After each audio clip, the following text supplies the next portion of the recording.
श्री वेदव्यास श्रीमद् भागवतम प्रथम स्कंध अध्याय 17 कली को दंड तथा पुरस्कार।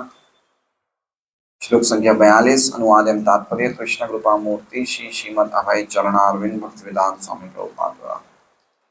प्रशस्य प्रशस्य नष्टान् स्त्रीन् पादान् तपः शौचं दयामिति प्रतिसंदद आश्वास्य महिं च समवर्धयत्।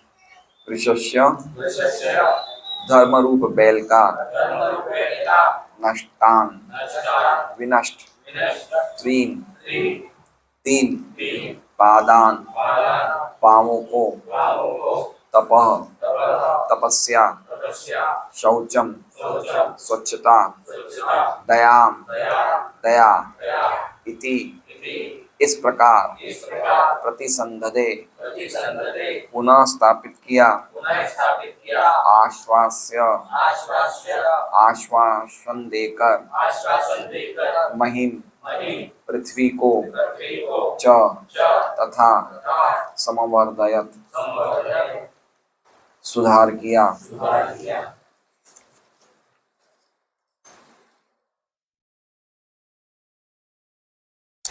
अनुवाद। तत्पश्चात राजा ने धर्म रूप बैल के विनष्ट पैरों को पुनः स्थापित किया और आश्वासन देने वाले कार्यों से पृथ्वी की दशा में काफी सुधार किए।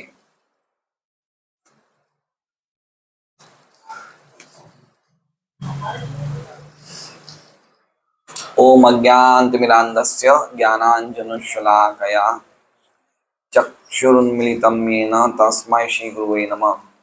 नामशेष्टं मनुमपि शचीपुत्रम् अत्र स्वरूपं रूपं तस्याग्रजमुरुपुरीं मातुरीं गोष्ठवाटिं राधाकुण्डं गिरिवरम् अहो राधिका माधवाशां प्राप्तो यस्य प्रथितकृपया श्रीगुरुं तं नतोऽस्मि।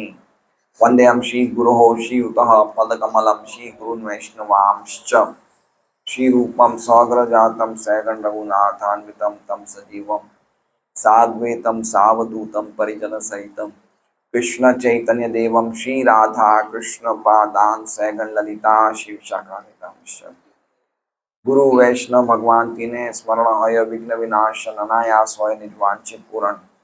हरे कृष्णा कृष्णा कृष्णा हरे हरे हरे राम राम राम हरे हरे। सभी भक्तों का स्वागत है श्रीमद् भागवतम क्लास में। और गुड़ादर में पानी भरा हुआ है।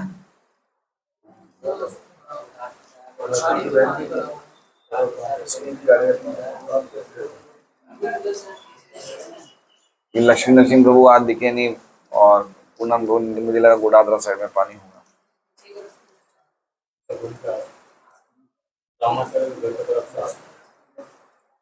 तो आज के श्लोक में हम पढ़ेंगे, लेकिन पिछला श्लोक हम एक बार देख लेते हैं क्या पढ़ा था। पिछला श्लोक क्या था? सावधानी का श्लोक था।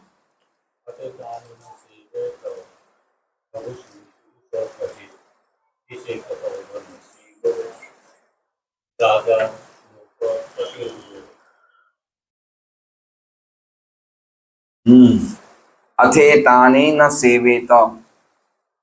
अथ मतलब इसलिए इनका कभी भी संपर्क में नहीं आना चाहिए। इन 5 चीजों के संपर्क में नहीं आना चाहिए।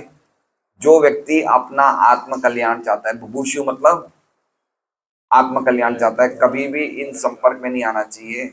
विशेषतः और विशेष रूप से जो मुक्ति के मार्ग पे चल रहा है, धर्म के मार्ग पे चल रहा है, राजा है, जननेता है और सन्यासी और ब्राह्मण है, उनको तो चलना ही नहीं चाहिए। चलना ही नहीं चाहिए मतलब 5 चीजों के संपर्क में नहीं आना चाहिए। कौन सी 5 चीजें हैं? कौन सी 5 चीजें हैं लीला कमल प्रभु?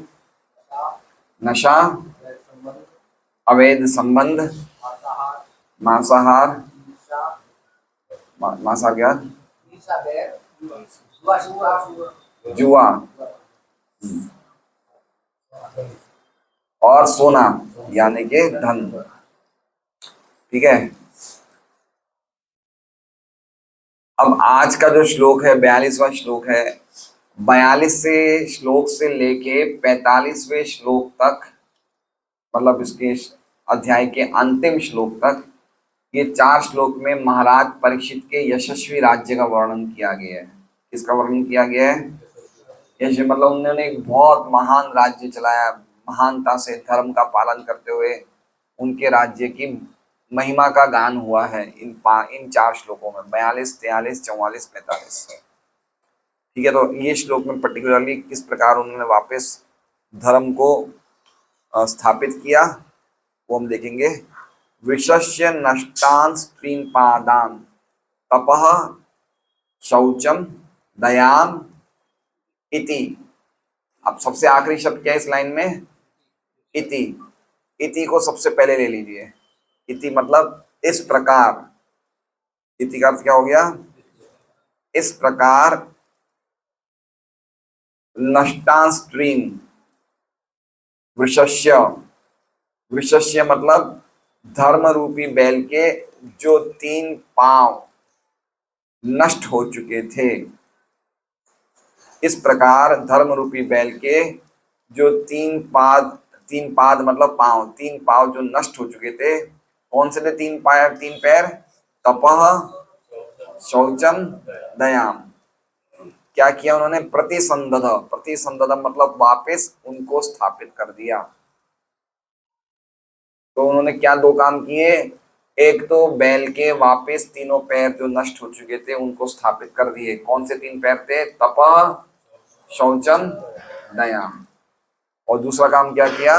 आश्वास्य महिम च का मतलब और, तथा पृथ्वी महिम को आश्वासन दिया और उनकी स्थिति में सुधार लेके आए। समवर्धयत मतलब उनकी स्थिति को हमें सुधार किया। क्या आश्वासन दिया उनको? पृथ्वी का क्या शोक था? क्या शोक था पृथ्वी का कि आने वाले समय में जो ब्राह्मण संस्कृति का पालन नहीं करते राजा, वो मेरा भोग करेंगे। याद आ रहा है कुछ? तो वो चीज नहीं हो पाए, वो उन्होंने ध्यान दिया। जब तक वो थे तब तक उन्होंने इस चीज का ध्यान रखा और उनकी स्थिति में सुधार लेके आए। समवर्धयत। तो ये राजा ने, तत्पश्चात राजा ने धर्म रूप बैल के विनष्ट पैरों को पुनः स्थापित किया और आश्वासन देने वाले कार्यों से पृथ्वी की दशा में काफी सुधार किए। तो हम श्रीधर स्वामी की टीका पढ़ते हैं।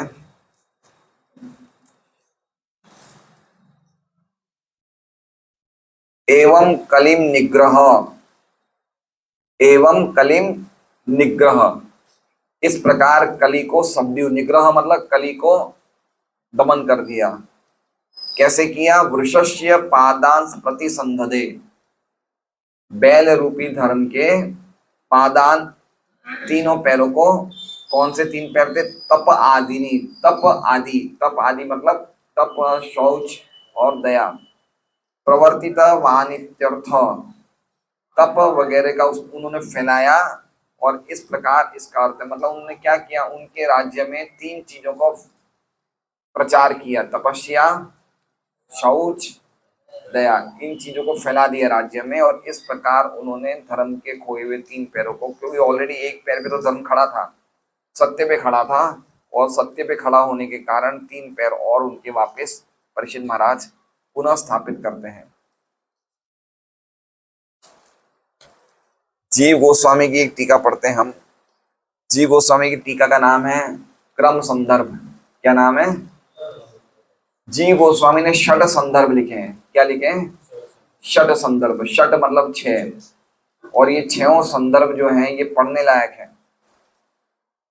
उसमें एक है क्रम संदर्भ है, एक है परमात्मा संदर्भ है, एक है प्रीति संदर्भ है, और ऐसे अलग अलग संदर्भ है। सब तो मेरे नाम याद नहीं है, लेकिन ये चैतन्य चेतावत में आता है। 6 संदर्भ बोलते हैं इन्हें। तो इसमें जीव गोस्वामी ने टीका में क्या लिखा है? क्रम संदर्भ। उनकी जो भागवत की टीका उसका नाम है क्रम संदर्भ। उसमें लिखा है कि महाराज परीक्षित ने कली से छल किया। क्या किया? छल किया। छल क्यों लिखा हुआ है यहाँ पे? गुलाब सिंह जी, आप रोज आ रहे हैं, आप बताइए कली से छल कैसे कर दिया महाराज परीक्षित ने? कली को तो उन्होंने रुकने की जगह दी ना, कली को तो उन्होंने रहने की जगह दी। वो शरणागत हुए तो उन्होंने रहने की जगह दी, तो छल, छल का मतलब समझ रहे हैं, धोखा दिया कली से। हाँ बोलिए लक्ष्मण शुभ। हाँ, परीक्षित महाराज ने जो जगह दी वो जगह पे कली को ठहरने का मौका ही नहीं दिया, क्योंकि वो स्थिति को उत्पन्न ही नहीं होने दिया।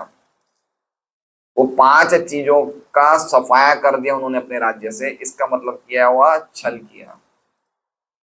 समझ रहे हैं? मतलब उनको एक तरह से इनवाइट भी किया कि तुम रह सकते हो, और साथ साथ में अपने राज्य का इस प्रकार से व्यवस्था करी कि उनको कोई जगह नहीं मिली, कली को वो 5 स्थान मिले ही नहीं। इसलिए कह रहे हैं छल किया। समझ रहे हैं बात को? तो महाराज परीक्षित ने कली से छल किया, क्योंकि जब कली उन स्थानों पर गया तो वहां उन अधार्मिक आचरणों का अभाव था। कोई भी प्रकार के अधार्मिक आचरण हुए ही नहीं। क्यों नहीं, क्यों अभाव था? देखिए वही बात वापस कह रहे हैं, क्योंकि स्वर्ण का प्रयोग धर्म हेतु किया जा रहा था। सबसे आखिरी कारण क्या बताया था? परीक्षित महाराज ने क्या कहा था कि आपको एक और जगह देता हूं, अदात जात रूपम अदात प्रभु।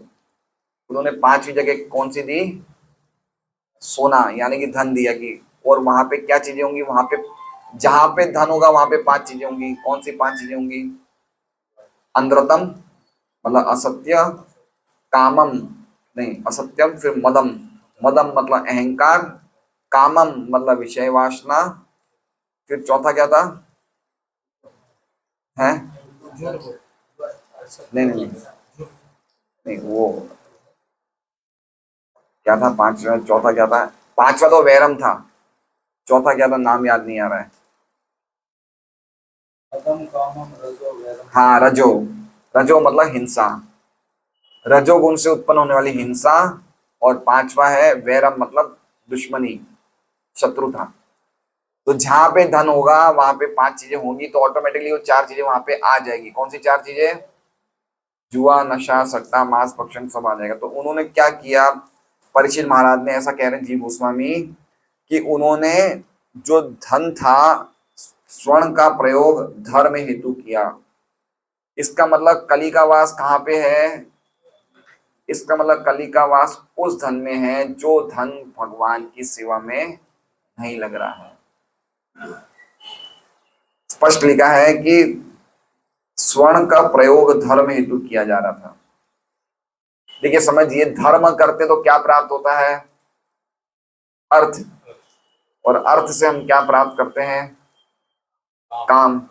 लेकिन परीक्षित महाराज ने क्या किया? धर्म, अर्थ और फिर वापस धर्म।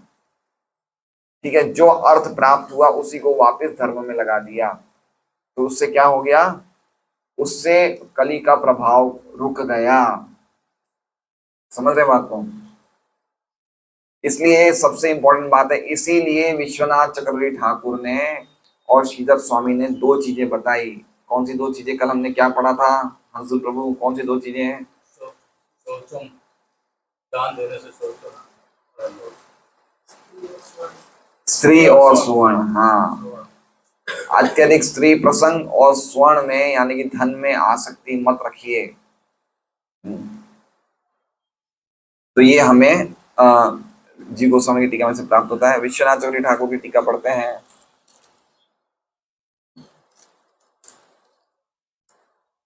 कली का निग्रह करते हुए विश्वनाथ परीक्षित महाराज ने वापस धर्म के चारों पैरों को स्थापित किया।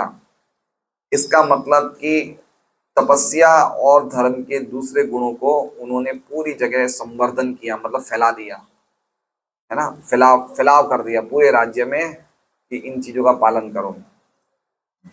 प्रभुपाद का तात्पर्य पढ़ते हैं हम। आप लोग यहाँ पानी जमा है? इतनी दूर से आए हैं सारोली से। प्रभुपाद का तात्पर्य पढ़ते हैं। कली के लिए विशेष स्थान नियत करके महाराज परीक्षित ने उसे एक तरह से छला। कली धर्म रूप बैल तथा गाय रूप पृथ्वी की उपस्थिति में वे अपने राज्य की सामान्य स्थिति का आकलन कर सके। अतएव उन्होंने बैल के तीनों पांवों को पुनः स्थापित करने की तुरंत व्यवस्था की।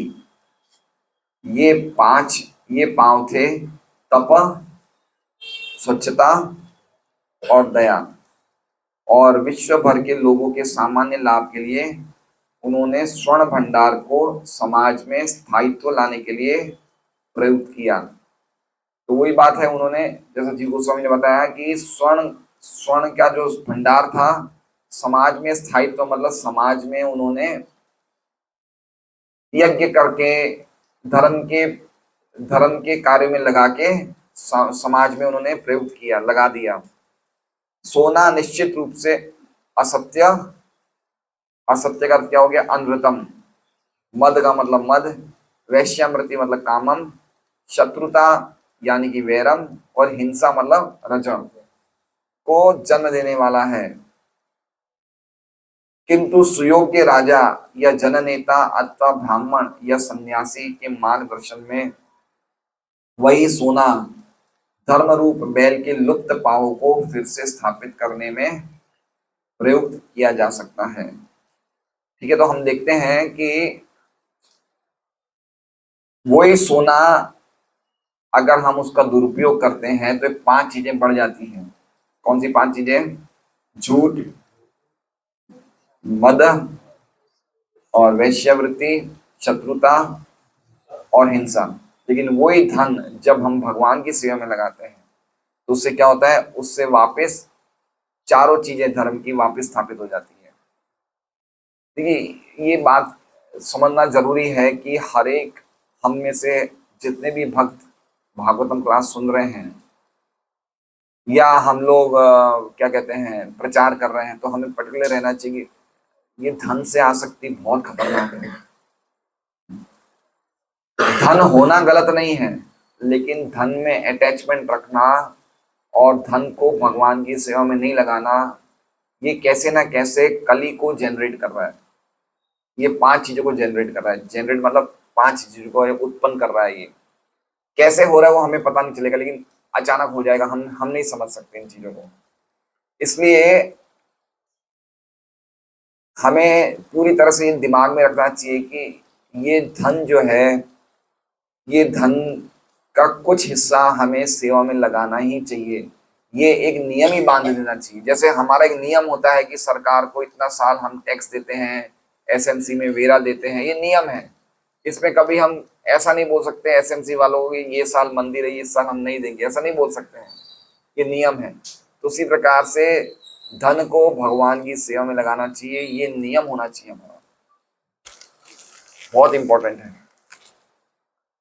नहीं तो हम लोग सच्चे अर्थों में हम लोग वास्तव में देखा जाए तो हम लोग भक्त तो हैं, क्योंकि हम लोग सुबह उठ रहे हैं, हरि नाम कर रहे हैं, लेकिन शुद्ध भक्ति के मार्ग पे हमें नहीं माना जाएगा, क्योंकि हमारा धन से अटैचमेंट है और धन को हम भगवान की सेवा में नहीं लगाना चाहते हैं।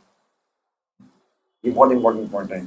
और ये गहरी बातें हैं, हृदय की बातें हैं, इसलिए हो सकता है कि हम बाहर से इन चीजों को नहीं बता रहे हों, लेकिन हृदय में हम सब एक दूसरे को, हम हृदय में अपनी बातें रखे हुए, लेकिन परमात्मा रूप में भगवान तो सब जानते ही हैं। इसलिए सबसे इंपॉर्टेंट बात है कि हमें धन को भगवान की सेवा में लगाना चाहिए। अतः महाराज परीक्षित ने अपने पितामह अर्जुन की भांति कली की तुष्टि के लिए सारे अवैध सोने को एकत्र किया और श्रीमद् भागवतम के उपदेशानुसार उसे संकीर्तन यज्ञ में प्रयुक्त किया। अब देखिए, हम लोग इतनी जगह भागवतम दे रहे हैं, है ना? अब भागवतम दे रहे हैं तो काफी लोग तो हमें किश्तों में लेते हैं, सही बात है। और किसी के 2 साल हो गए, किसी के 3 साल हो गए, अभी तक उनकी किश्तें नहीं आई है। तो एक तरीका ये है कि जब हमने उन्हें समझाया था तब उनकी भी इच्छा हुई थी लेने की, तो उन्होंने ले भी लिया था और कुछ रुपए भी दिए थे, और साक्षात भगवान उनके घर में गए हैं। तो अब क्या करना चाहिए? हम उनसे भागवतम वापस ले लें या क्या करें? जिन्होंने कुछ भी नहीं दिया उनसे तो वापस लेना ही सही है, लेकिन जो थोड़ा कुछ भी दे रहे हैं अब देना बंद हो गए, तो उसके लिए हमारे हृदय में एक भावना आती है कि भाई भगवान उनके घर में गए हैं और ये संकीर्तन यज्ञ है। देखिए, दो चीजें संकीर्तन यज्ञ मानी जाती है, एक तो हरि नाम और एक ग्रंथों का वितरण, ये दोनों संकीर्तन यज्ञ है। तो हम संकीर्तन यज्ञ में अगर हमारा धन जा रहा है और सामने वाला व्यक्ति नहीं दे रहा है, तो ऐसा नहीं कि भाई हम बुक्स वापस ले लें, कोई बात नहीं, प्रयास करते रहें, कभी ना कभी तो देगा। मान लो उसने नहीं भी दिया, मान लीजिए 8,000 का सेट है, उसने खाली 2,000 दिए और हमने सेट दे दिया, अब मान लो नहीं देता है, तो क्या कर सकते हैं? एक रास्ता तो कि हम उससे बुक्स वापस ले लें, दूसरा रास्ता है कि भाई प्रयास करें कि वो दे दे लेकिन बुक्स वापस नहीं लें। एटलीस्ट मान लीजिए 6,000 चले गए, ठीक है, लेकिन कम से कम क्या पता वो कभी ना कभी भागवत पढ़ेगा, उसके हृदय में कभी भावना आएगी, कभी भक्ति में लगेगा। तो इसे कहते हैं धन को संकीर्तन यज्ञ में, सेवा में लगा देना, है ना। और कोई दूसरा, और कोई मतलब हमारे पास उपाय नहीं, अगर हम लोग वापस उससे बुक्स ले लेंगे तो कभी नहीं आएगा। इसलिए ये मेरा विचार है, जरूरी नहीं ये आप लोग इस विचार से सहमत हो, लेकिन हम प्रयास कर सकते हैं कि भाई कुछ ना कुछ तो हमें करना चाहिए। एटलीस्ट वो एक बार भागवत क्लास में आए, सत्संग में आए, तो क्या पता उनका हृदय बदल जाए, क्योंकि पैसे तो है उनके पास। आजकल हर व्यक्ति के पास स्मार्टफोन खरीदने के पैसे हैं, तो भागवतम सेट खरीदने के क्यों नहीं है? सही बात है। किसी के पास भी देखते हैं, हर एक के पास 10,000 का तो स्मार्टफोन होता ही होता है, तो भागवत भी ले सकता है, लेकिन उसकी रुचि इतनी कम है भागवत में कि उसके पैसे देने के लिए तैयार नहीं होता है। तो कैसे ना कैसे हमें संकीर्तन यज्ञ में कुछ ना कुछ अपनी धन की आहुति देनी चाहिए, कुछ ना कुछ देते रहना चाहिए। जैसा कि हमने पहले सुझाव दिया है, संचित धन के वितरण के लिए इसके 3 भाग करने चाहिए। 50% भगवान की सेवा के लिए, 25% परिवारजनों के लिए तथा 25% निजी आवश्यकताओं के लिए। आय का 50% भगवान की सेवा के लिए या संकीर्तन यज्ञ के माध्यम से समाज में आध्यात्मिक ज्ञान के प्रसार हेतु व्यय करना सर्वोच्च मानवीय करुणा का प्रदर्शन होगा, है ना। अगर हम डिस्ट्रीब्यूशन कर रहे हैं, हरि नाम कर रहे हैं, प्रसाद वितरण कर रहे हैं, सत्संग कर रहे हैं, तो इसमें अगर हमारी सेवा लग रही है, हमारा धन लग रहा है, हमारी एनर्जी लग रही है, तो हम मानवीय करुणा का सबसे ऊंचा प्रदर्शन कर रहे हैं, है ना। इसमें लिखा है मानवीय करुणा का सर्वोच्च प्रदर्शन कर रहे हैं। सर्वोच्च पता है क्यों लिखा है? क्योंकि करुणा के अलग अलग लेवल्स होते हैं। क्या होते हैं? करुणा के अलग अलग स्तर होते हैं। इसमें लिखा है ये किसी को कृष्ण भावनामृत का दान देना मानवीय करुणा का सर्वोच्च स्तर है ना। दूसरे स्तर भी हैं। कौन से दूसरे स्तर हैं? हाँ, किसी को भोजन देना। जैसे प्रभुपाद उदाहरण देते हैं कि एक छोटा बच्चा प्लेटफॉर्म पे खो गया माँ बाप से, तो एक व्यक्ति मिला, उसने उसको टॉफी दे दी, तो वो रो रहा था, तो उसको टॉफी दे दी, तो कुछ समय के लिए रोना बंद कर दिया, फिर वापस रोना शुरू कर दिया। दूसरा व्यक्ति मिला उसे, तो उसने खिलौने दे दिए, तो खिलौने देके खुश हो गया, लेकिन वापस वो थोड़ी देर के बाद रोने लग गया। तीसरा व्यक्ति मिला, तो उसने उसको उसके अनाउंसमेंट करके उसको उसने माँ बाप से मिलवा दिया। तो तीनों ने करुणा करी, लेकिन सर्वोच्च करुणा किसने करी? माँ बाप से जिसने मिलवाया उसने सर्वोच्च करुणा करी। तो उसी प्रकार से किसी को भोजन देना, किसी को वस्त्र देना, अभी जैसे अभी बारिश आ रही है तो किसी ने किसी को रेनकोट दान में दे दिया, ये सब करुणा की थोड़े सिम्टम्स हैं, ऐसा नहीं कि नहीं है, लेकिन ये सर्वोच्च करुणा नहीं है। सर्वोच्च करुणा नहीं है। सर्वोच्च करुणा क्या है? सर्वोच्च करुणा है कि उसको आध्यात्मिक ज्ञान देना है, उसको आध्यात्मिक जीवन प्रदान करना, वो सर्वोच्च करुणा है ना।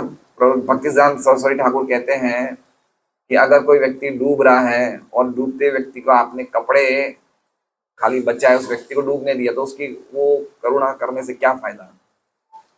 तो पॉइंट ये है कि अगर हम उसको आध्यात्मिक ज्ञान दे रहे हैं तो सर्वोच्च करुणा है। सामान्यतया विश्व के लोग आध्यात्मिक ज्ञान के विषय में, विशेष रूप से भगवत भक्ति के विषय में अंधकार में रहते हैं। तो आध्यात्मिक ज्ञान क्या है? क्या है आध्यात्मिक ज्ञान? क्या है आध्यात्मिक ज्ञान? स्पिरिचुअल नॉलेज, स्पिरिचुअल जिज्ञासा, मतलब अथातो ब्रह्म जिज्ञासा। मैं कौन हूं? ना कभी हमने सोचा है हम कौन हैं, हम इस दुनिया में क्यों आए, हमारा उद्देश्य क्या है, हमारी ड्यूटी क्या है? कभी इन बातों पे हमने कभी ध्यान दिया है? हम आते ही क्या करते हैं, आते ही हम लोग काम काज शुरू कर देते हैं। बच्चे थे तो खेलना शुरू कर दिया, बड़े हुए तो स्कूल कॉलेज में जाना शुरू कर दिया, फिर बड़े हुए तो शादी कर ली, पैसा कमाने लग गए। कभी हमने जिज्ञासा करी कि हम आए कहाँ से, हम क्या करने के लिए आए हैं, कि दुनिया कहाँ से आई, मैं दुनिया में क्यों आया? ऐसे ऐसे प्रश्न हुए कभी? नहीं हुए। तो यहाँ से आध्यात्मिक जीवन की शुरुआत होती है ना। हमें आध्यात्मिक जीवन के बारे में, देखिए धार्मिक और आध्यात्मिक दोनों अलग अलग चीजें हैं, समझ रहे बात को? धार्मिक होना एक अलग चीज है, आध्यात्मिक होना एक अलग चीज है। तो हम देखेंगे पर्टिकुलरली हमारे इस पर्वत पातीय क्षेत्र में, बुढ़ादरा क्षेत्र में लोग काफी धार्मिक हैं, सही बात है। अभी हम 4-5 दिन पहले, 7 दिन पहले जा रहे थे रोड पे। अच्छा, जिस दिन वो आर्किटेक्ट आया था उस दिन उसको वो जगह बताने ले जा रहे थे, तो ये उतरते ही एक बड़ा वट का वृक्ष है और 8-10 लेडीज वो घूम के वो डोरी बांध रही थी वृक्ष पे, है क्या बोलते हैं, वट सावित्री पूनम। अच्छा, तो उस दिन पूनम थी। आप सब लोग इन चीजों में एक्सपर्ट लग रहे हैं मुझे। तो मुझे देख के बहुत अच्छा लगा, सब 8-10 लेडीज थी और सब घूम रहे थे और वो डोरी लगा रहे थे। तो पति की उसकी उम्र के लिए होती है।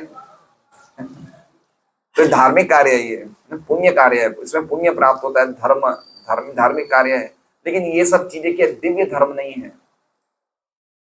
देखिए, एक होता है दिव्य धर्म और एक होता है भौतिक धर्म, है ना। तो हम जैसे श्याम बाबा मंदिर में जा रहे हैं, या शिव जी को जल चढ़ा रहे हैं, या हम हनुमान जी को प्रणाम कर रहे हैं, या फिर हम कुछ इस तरह के वैदिक अनुष्ठान करते हैं, जैसे वट सावित्री, सावित्री पूनम, ये सब करते हैं, करवा चौथ व्रत करते हैं।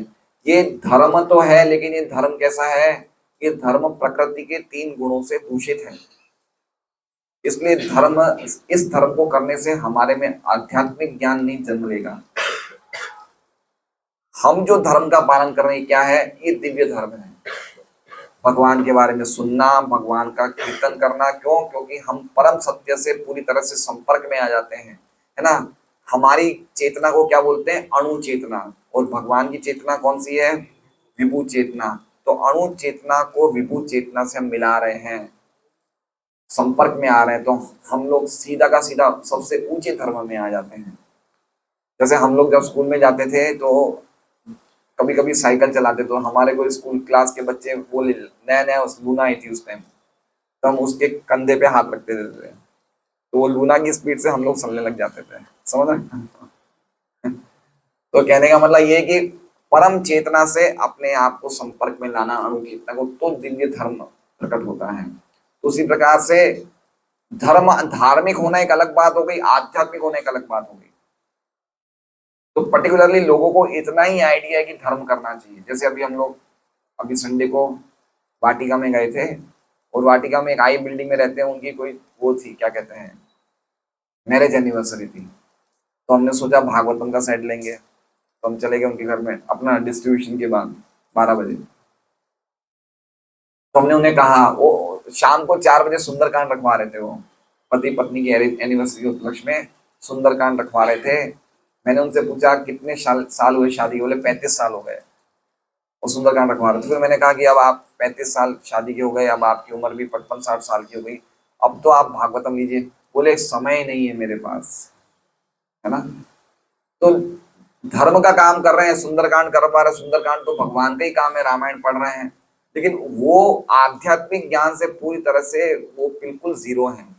उनको ये नहीं पता ये मैं शरीर हूँ, ये शरीर बार बार बदल रहा हूँ, माँ की जननी की जठरी में जा रहा हूँ, पेट में जा रहा हूँ, कितना कष्ट हो रहा है, बार बार मृत्यु आ रही है, बार बार समस्या आ रही है, कितनी तकलीफें हो रही है।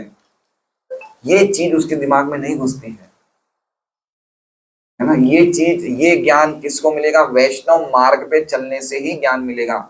वैष्णव मार्ग के अलावा हमने कोई भी मार्ग पकड़ लिया, हमें ये ज्ञान हृदय में स्फुरित नहीं होगा कि हम कष्ट पा रहे हैं। ये ज्ञान कब, ये ज्ञान खाली भक्तों को ही स्फुरित होता है हम कष्ट पा रहे हैं। बाकी सामान्य जो धर्म के कार्य कर रहे हैं उनके मन में कभी ये भावना आएगी नहीं कि हम कितना कष्ट पा रहे हैं, ये जन्म, ये मृत्यु, ये कितने कष्ट आ रहे हैं, कितनी समस्याएं आ रही हैं। ये नहीं समझ में आएगा उनको कि हम बार बार जन्म, शरीर बदल रहे हैं। ये शरीर क्या है? ये एक केमिकल की थैली है। क्या है नीलम माता जी? ये शरीर क्या है? क्या है ये शरीर? है? हंसने से काम थोड़ी चलेगा। जवाब दीजिए। आप रसोई बनाने में तो एक्सपर्ट है, इनका भी जवाब देना पड़ेगा आपको, है ना। ये क्या है? ये कफ, पित्त और वायु की थैली है ये तो, है ना। बैग ऑफ केमिकल्स, गुणपे त्रिधातु के, यस्यात्म बुद्धि गुणपे त्रिधातु के। तो ये विचार हमारे हृदय में आना चाहिए कि मैं ये मांस के थैले में कब तक घूमूंगा। ये आध्यात्मिक जीवन की ये शुरुआत है। भगवान गीता जी में कहते हैं देहिनोस्मिन यथा देहे, कि मैं ये शरीर नहीं हूं, बार बार कितने शरीर बदल रहा हूं, कितना कष्ट हो रहा है, कितनी बड़ी, कितना घोर कष्ट हो रहा है। और इसका एकमात्र कारण क्या है? कृष्ण भूली से जीव अनादि बहिर्मुख। जैसे हम कृष्ण को भूलते हैं, असीमित पीड़ाएं, असीमित ताप हमें प्राप्त होते हैं और हमें लगता है हम सुखी हैं, है ना। अब धीरे धीरे, अभी थोड़ा थोड़ा हमें रियलाइज हो रहा होगा। मंसूर बाबू बात सही है, थोड़ा थोड़ा हमें पता आ रहा है कि हमें कष्ट मिल रहा है। क्या लगता है आपको? थोड़ी थोड़ी अनुभूति हो रही है हमको कि हम कष्ट में हैं, है ना। अब सामान्य व्यक्ति को देख लीजिए, उसको कष्ट में होने के बाद भी अनुभूति नहीं हो रही है। वो कष्ट में है, वो परेशान है, लेकिन उसको क्या लग रहा है? ये जीवन है, ये जीवन जीना है हमें। वो कभी भी नहीं सोचेगा कि मैं कष्ट में क्यों हूं, ये कष्ट क्या है, कष्ट क्यों आ रहे हैं। तो प्रभुपाद यही कह रहे हैं कि सामान्यतः विश्व के लोग आध्यात्मिक ज्ञान के विषय में, विशेष रूप से भगवत भक्ति के विषय में अंधकार में रहते हैं। ठीक है, जैसे मान लीजिए अहमदाबाद में प्लेन क्रैश हुआ, हम समझ सकते हैं कि सरकार देश को कहीं ना कहीं अच्छी तरह नहीं चला रही, इसलिए ऐसे कष्ट आ रहे हैं। समझ रहे हैं बात को? देखिए, भागवतम के 10वें स्कंद में ब्राह्मण का पहला बेटा मरता है और वो कहाँ लेके आता है? सीधा द्वारका की सभा में लेके आता है। उग्रसेन, बलराम जी, कृष्ण, सब बड़े बड़े राजा बैठे थे, वसुदेव जी। बोले तुम लोग इंद्र तृप्ति कर रहे हो, नहीं तो ऐसा कैसे हो सकता है कि बाप के पहले बेटा मर जाए। बोले तुम लोग राज्य ढंग से नहीं चला रहे हो। तो राजा का कर्तव्य है कि उसके उसके राज्य में कोई भी व्यक्ति की अकाल मृत्यु, बिना काल के मृत्यु नहीं हो जाए, समय आने पे ही वो मृत्यु हो, है ना। जैसे मान लीजिए हमारे प्रधानमंत्री हैं, 11 साल उनके हुए हैं, 2014 से आए थे, 11 साल हुए ना। तो कहीं कहीं बोर्ड लगे कि 11 सालों में कितने सारे काम किए, लगे हुए कहीं कहीं कि हम 11 साल में हमारे कारण ये हुआ, ये हुआ, ये हुआ, ये हुआ। तो ये जो समस्या है ये भी तो उनके कारण हुआ। हम क्रेडिट तो लेना चाहते हैं, लेकिन कुछ तो समस्या आती तो हम उसके कारण नहीं है। क्यों नहीं हो भाई? आप ही कारण हो, राजा आप हो, है ना। राजा आप हो। 1945 में दूसरा विश्व युद्ध हुआ था और आज हो गए 2025। कितने साल हो गए? 80 साल। 80 साल में करोड़ों अरबों एबॉर्शंस हुए हैं। कितना बड़ा पाप है। कौन जवाबदार है? सरकार। सरकार ने रजामंदी दी है, आप एबॉर्शन करा सकते हो 75 रुपए में, 100 रुपए में। करोड़ों अरबों कॉन्ट्रासेप्शन यूज हो रहे हैं। कॉन्ट्रासेप्शन मतलब समझ रहे हैं? कॉन्ट्रासेप्टिव्स प्रकृति के नियमों के विरुद्ध है। कौन जवाबदार है? सरकार। करोड़ों अरबों गायों की और दूसरे पशुओं की हत्या हो रही है।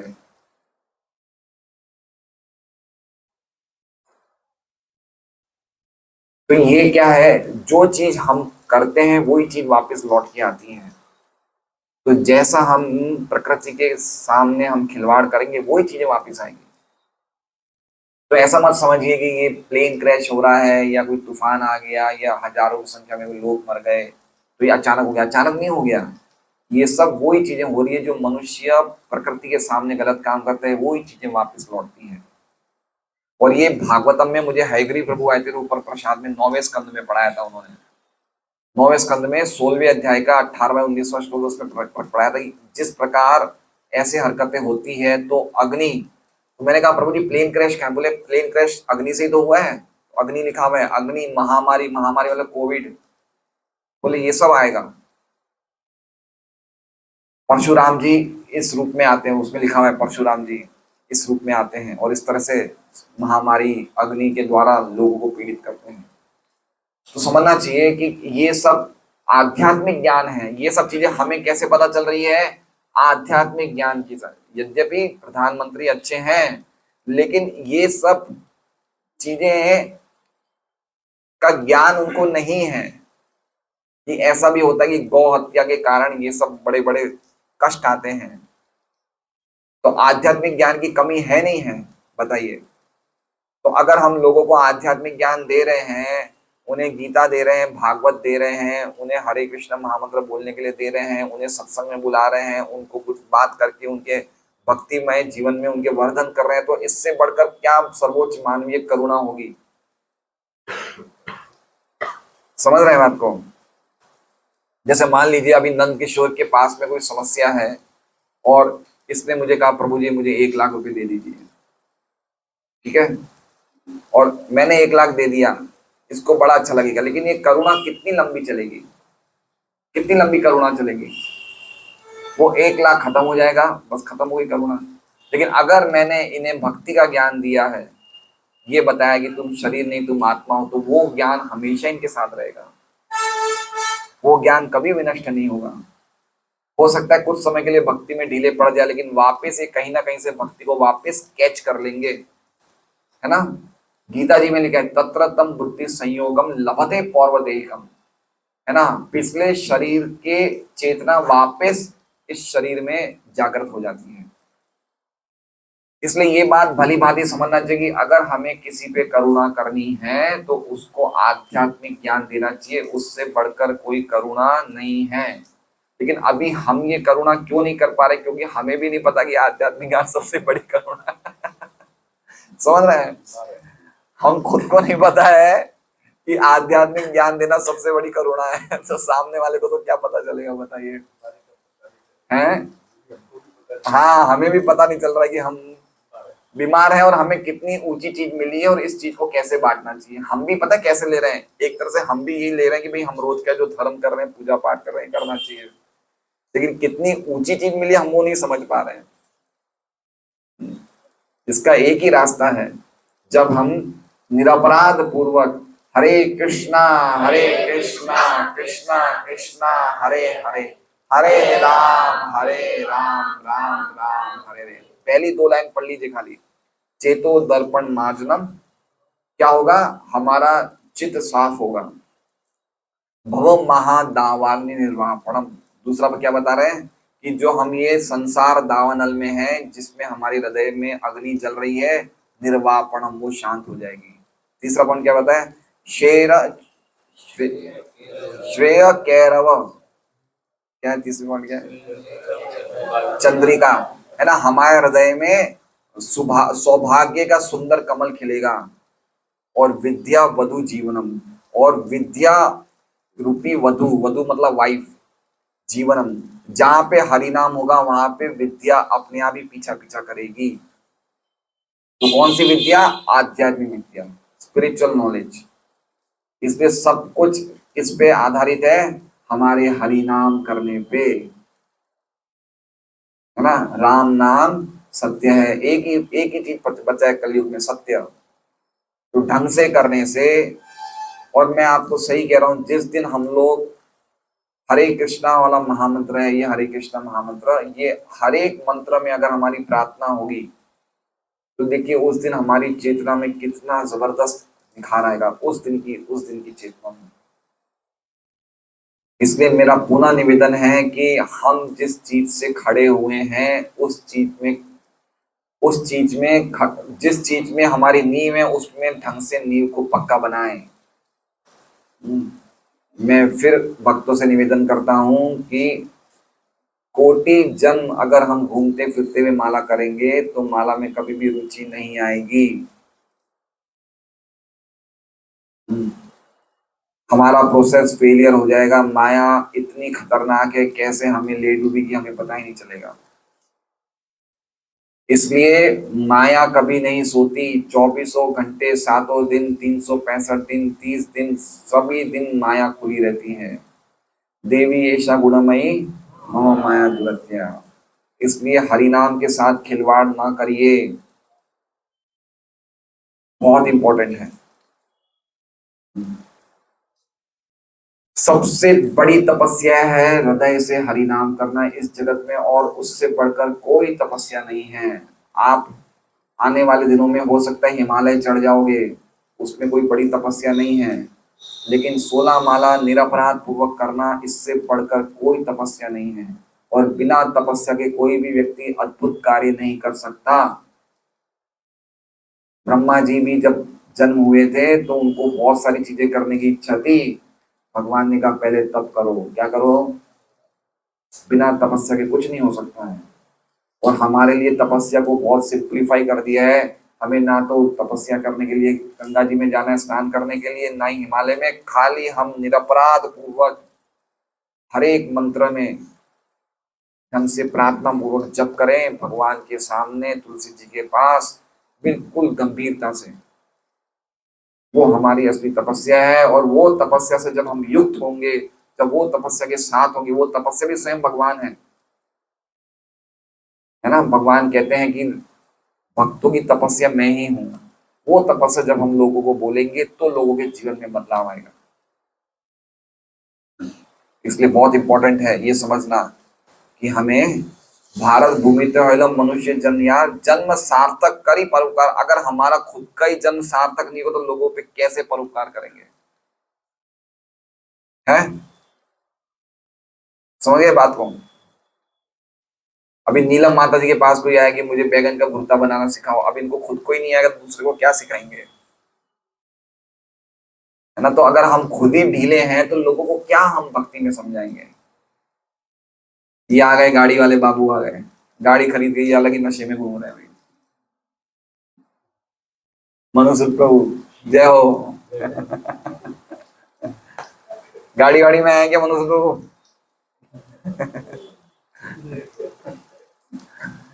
तो ये बहुत इंपॉर्टेंट है। सामान्यतः विश्व के लोग आध्यात्मिक ज्ञान के विषय में, विशेष रूप से भगवत भक्ति के विषय में अंधकार में रहते हैं। अतएव भक्तिमय सेवा के क्रमबद्ध दिव्य ज्ञान का प्रसार करना सबसे बड़ी दया है जो विश्व के प्रति प्रदर्शित की जा सकती है। भक्तिमय सेवा के क्रमबद्ध दिव्य ज्ञान का प्रसार करना सबसे बड़ी दया है जो विश्व के प्रति प्रदर्शित की जा सकती है। लोगों को आप इससे बढ़कर कुछ नहीं दे सकते हो। क्या नहीं दे सकते हो? भगवान की भक्ति, है ना।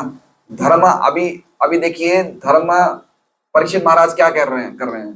धर्म के पैरों को पुनः स्थापित कर रहे हैं, है ना। धर्म का सार क्या है? भगवान की भक्ति, है ना। तो जब तक प्रभुपाद ये क्यों लिख रहे हैं इसमें कि जब तक हम भक्ति का प्रचार नहीं करेंगे धर्म का स्थापना नहीं हो सकती है। धर्म के 4 पैर हैं, तपस्या, शौच, दया। सत्यराज प्रभु, आप माला करने के बाद ये चीजें आप में आई या ये चीजें पहले आ गई बाद में माला करी? माला करने के बाद आई ना। धर्म का सार क्या है? भगवान की भक्ति। अगर भगवान की भक्ति करेंगे धर्म अपने आप स्थापित हो जाएगा। और अगर हम ऐसे धर्म को स्थापित करने जाएंगे उस धर्म का क्या फायदा? श्रम एवं केवलम। इसलिए समझना चाहिए कि अल्टीमेटली भगवत भक्ति को क्रमबद्ध दिव्य ज्ञान का प्रसार करना सबसे बड़ी दया है। और ये दया कैसे हो सकती है? खाली हम लोगों को बोले कि आप हरे कृष्ण महामंत्र का जप करें, इतना काम हम कर सकते हैं। एक नोटबुक रख लें, एक या तो मोबाइल में हमको स्टोर कर लें, जिनको हम जप करने को बोल रहे हैं उनको फॉलो कर लें।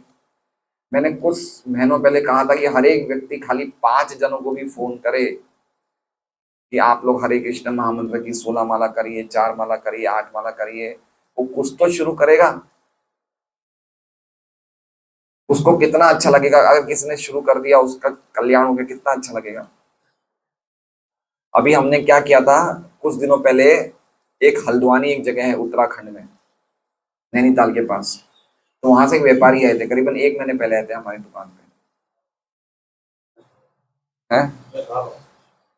अच्छा, वेसु में। अच्छा हाँ, आप दुकान पे थे, यस यस यस, बराबर हाँ। तो व्यापारी है, तो मैंने उनको ऐसे ही कहा कि भाई साहब भागवतम लीजिए, 8,000 का सेट है, परम कल्याण होगा आपका। तो वो तैयार हो गया। तो उसने तुरंत 1,000 रुपये दिए और बोले मैं बाकी आपको भेज दूंगा, आप भेज दीजिए। तो मैंने भेज दिया भागवतम, उनके पैसे भी आ गए, बाकी 7,000 भी आ गए। फिर कुछ दिनों पहले उनका फोन आया और वो बड़े खुश हुए। बोले भाई साहब आपकी भागवत आ गई है। भागवत अभी मैंने मंदिर के पास जचा दी है, मैं खाली रोज भागवत जी को हाथ जोड़ता हूँ, जिसमें मेरी 50 साल से सिगरेट छूट गई। क्या बोले? बोले मैं 50 साल से सिगरेट पीता था, मेरे घर वाले बड़े परेशान थे, लेकिन जैसे ही आपने भागवत भेजी, मैंने पूजा शुरू किया। अभी तो मैंने पढ़ना शुरू नहीं किया है, खाली भागवत आने से। तो वो व्यक्ति कितना खुश था। और उसने पता है क्या कहा? बोले मैं आपको फोटो भेज रहा हूँ भागवत की, मेरी घर की, आप और लोगों को भी बोलिए कि देखो मेरी सिगरेट छूट गई, तो और लोगों के जीवन में कितनी फायदा होगा। वो खुद बोला। सुभाष मित्तल नाम था उसका। तो इसलिए मैं कह रहा हूं कि अगर हम लोगों को प्रीच करेंगे, जरूरी नहीं हमें बड़ा प्रचारक बनना है। हम एक अपना छोटा ग्रुप बना सकते हैं, 4 जनों का, 5 जनों का। हम में जितनी गंभीरता है उतनी गंभीरता उनमें आएगी।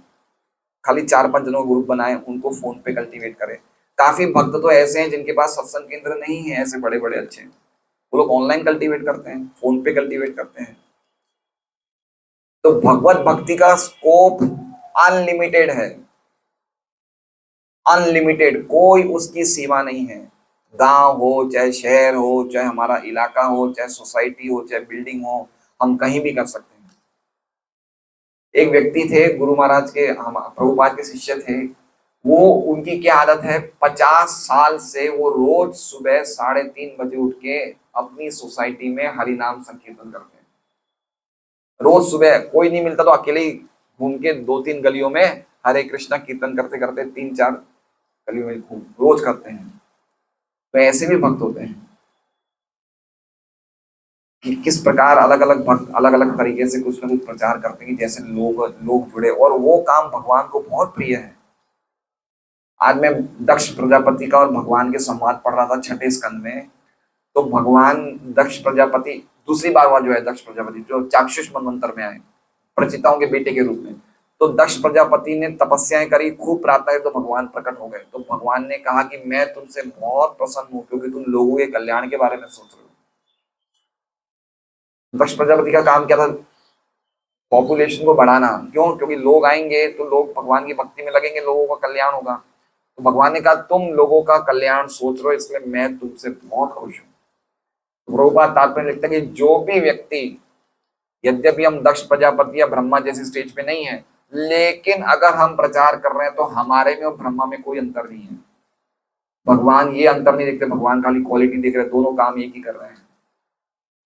तो इतना प्रसन्न होते हैं भगवान। तो वही चीज यहाँ पे बताई जा रही है कि सबसे बड़ी दया है जो विश्व के प्रति हम लोग प्रदर्शित कर सकते हैं। जब प्रत्येक व्यक्ति को अपने संचित सोने का 50% हिस्सा भगवान की सेवा में अर्पित करने के लिए शिक्षा दी जाएगी, तो निश्चय ही तप, स्वच्छता तथा दया स्वतः पीछे पीछे आएंगे, और इस तरह धर्म के खोए हुए तीनों पांव स्वतः स्थापित हो जाएंगे। तो सबसे बड़ी बात क्या है? धन को भगवान की सेवा में लगाना। सबसे बड़ी अपने आप ये चीजें आ जाएगी। अभी भी हमारे सोसाइटी में, हमारे इस्कॉन में काफी ऐसे भक्त हैं जो कुछ भी कमाते हैं पूरा दे देते हैं भगवान को, पूरा दे देते हैं।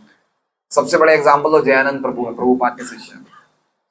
टैक्सी चलाते थे वो, और जो कुछ टैक्सी में कमाते थे प्रभुपाद को देते थे।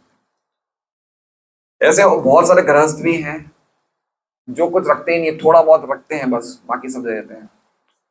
ये नर्तक और प्रभु हैं, लिंडे कंपनी में इंजीनियर थे, बहुत बड़े, 2 लाख रुपए महीने की पगार थी, लेकिन पगार तो उन्होंने, नौकरी तो चलो छोड़ी थी 14 12 13 14 साल पहले, लेकिन उनके पास जो कुछ भी सेविंग्स थे, जो कुछ भी धीरे धीरे सब लगा दिया। अब उनके पास एक खाली बड़ौदा में खुद का बंगला बचा है, वो बंगले में भी बेस चलता है। बेस पता है आपको? इस्कॉन के बेस चलते हैं, पता है? बेस में वो कॉलेज के स्कूलों को रख, कॉलेज के बच्चों को रखते हैं पेइंग गेस्ट की तरह।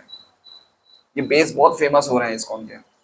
क्या होता है बेस में, जैसे बड़े बड़े शहर जो एजुकेशनल हब्स होते हैं, समझ, जैसे कोटा हो गया, ये क्या कहते हैं अपने अहमदाबाद हो गया, बड़ौदा हो गया, जहाँ पे बड़ी बड़ी शिक्षा यूनिवर्सिटी है, वहां पे इस्कॉन अपने बेस खोलता है। बेस में क्या होता है, जैसे मान लीजिए जय श्री माता जी का 3 माले का घर है, ये खोल दिया। अब इनके आसपास काफी कॉलेज है, तो कॉलेज के जो बच्चे पढ़ने वाले थे उनको ये अपना रूम, जैसे मान लीजिए इनके घर में 4 रूम है, तो 4 रूम इन्होंने क्या कर दिया, भाड़े पे दे दिए। किनको दे दिए? उन बच्चों को, किस शर्त पे कि हमारी रोज जो मॉर्निंग प्रोग्राम को अटेंड करना पड़ेगा।